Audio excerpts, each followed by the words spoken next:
Bonjour et bienvenue. Aujourd'hui, on va décortiquer ensemble le recrutement. C'est un parcours qui peut paraître un peu complexe, mais c'est pourtant essentiel pour toute entreprise qui grandit. Et on va voir qu'avec la bonne approche, ça devient un vrai levier de succès. Qu'il s'agisse de sa toute première embauche, ou simplement d'agrandir l'équipe, c'est toujours un moment clé. Un peu intimidant, c'est vrai, mais aussi super excitant.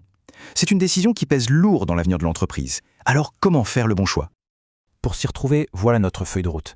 On va commencer par le plan directeur, le travail de préparation, puis on passera au côté juridique, un passage obligé. Ensuite, on verra comment trouver la bonne personne, combien ça coûte vraiment, et enfin, ce qui se passe une fois que le contrat est signé. Allez, on attaque. Cette première étape, c'est sans doute la plus importante, et pourtant c'est souvent celle qu'on a tendance à zapper un peu vite. Tout se joue bien avant de poster la moindre annonce. C'est la fondation de tout le recrutement. La toute première chose à faire, c'est de bien questionner le besoin. Est-ce qu'on remplace juste quelqu'un qui est parti, ou est-ce que c'est l'occasion de repenser un peu le poste, de réorganiser l'équipe? Parfois, cette simple réflexion montre qu'en fait, on n'a même pas besoin de recruter. Et attention, petit point crucial. Avant de chercher à l'extérieur, il y a une obligation légale et stratégique de regarder en interne. Il faut penser aux salariés qui ont une priorité, comme ceux qui veulent changer d'horaire, ceux qui reviennent d'un congé parental, ou même d'anciens salariés licenciés pour motifs économiques. C'est un passage obligé.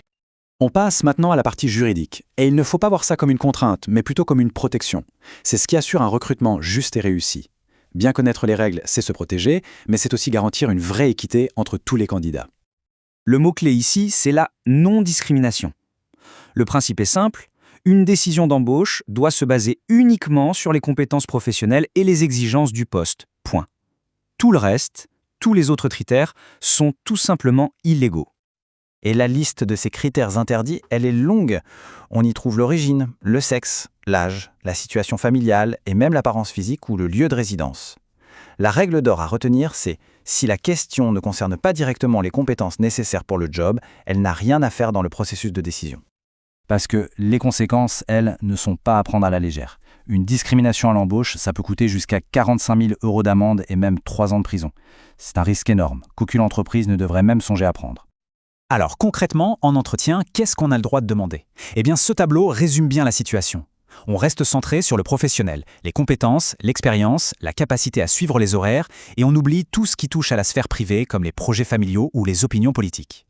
Un autre point légal super important, la gestion des données des candidats. Les règles de la CNIL sont très claires là-dessus. On ne peut pas garder les informations d'un candidat qui n'a pas été retenu plus de 2 ans. Et bien sûr, la personne garde à tout moment le droit de consulter ces données ou de demander leur suppression. Voilà, le cadre légal est posé, le besoin est bien défini, c'est le moment de se lancer dans la partie la plus concrète, la plus active, la recherche de la perle rare. Le processus se déroule un peu comme un entonnoir, en 5 grandes étapes.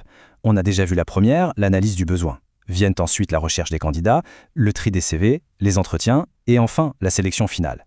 Le secret, c'est vraiment la rigueur. Il ne faut sauter aucune étape, même si un profil semble parfait dès le début. C'est comme ça qu'on évite les erreurs qui coûtent cher.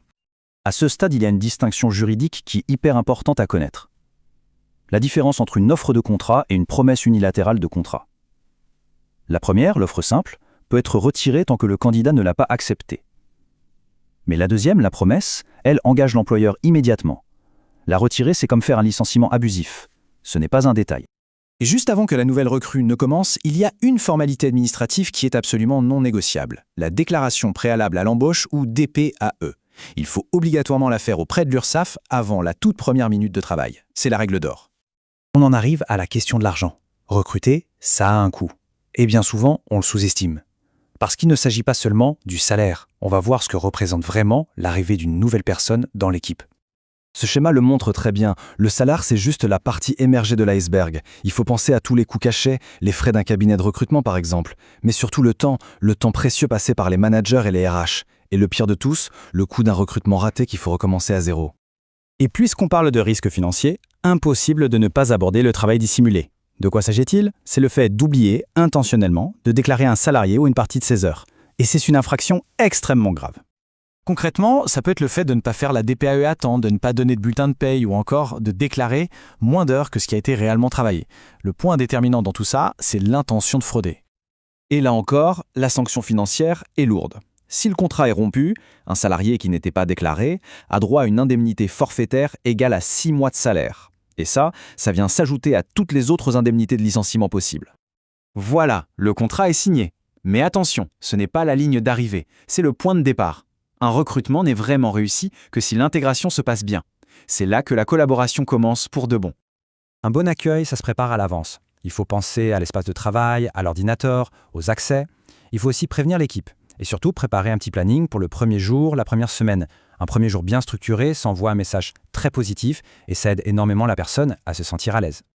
Et on termine avec cette question qui est peut-être la plus importante. L'objectif final d'un recrutement, ce n'est pas juste de cocher une case dans un organigramme, c'est de renforcer l'équipe, d'amener de nouvelles compétences et de construire l'avenir de l'entreprise. C'est ça le véritable enjeu.